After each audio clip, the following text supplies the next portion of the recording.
बारिश वाली एक शाम शहर की गलियां सुनसान थीं।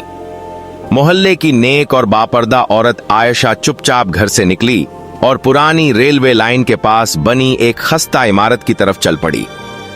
लोगों ने उसे कई बार वहां जाते देखा था, इसलिए मोहल्ले में अजीब बातें होने लगीं। एक दिन उसका शौहर भी सच जानने के लिए उसके पीछे चल पड़ा। उसने देखा आयशा टूटी सी इमारत के अंदर गई। शौहर को लगा शायद लोग सच कहते हैं। वह गुस्से में दरवाजा खोलकर अंदर दाखिल हुआ, मगर अंदर का मंजर हैरान कुन था।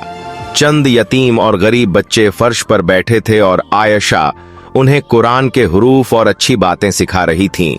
उसी लम्हे खिड़की से रोशनी फैली और नन्ही सी जुजुली मैजिक फेरी नमूदार हुई, जैसे बच्चों की दुआओं को रोशनी में बदल रही हो। शौहर की आंखें शर्म से झुक गईं। उसे समझ आ गया कि असल नेकी वह होती है जो खामोशी से की जाए। अगर आपको आयशा की यह कहानी पसंद आई हो तो वीडियो को लाइक और चैनल सब्सक्राइब जरूर करना।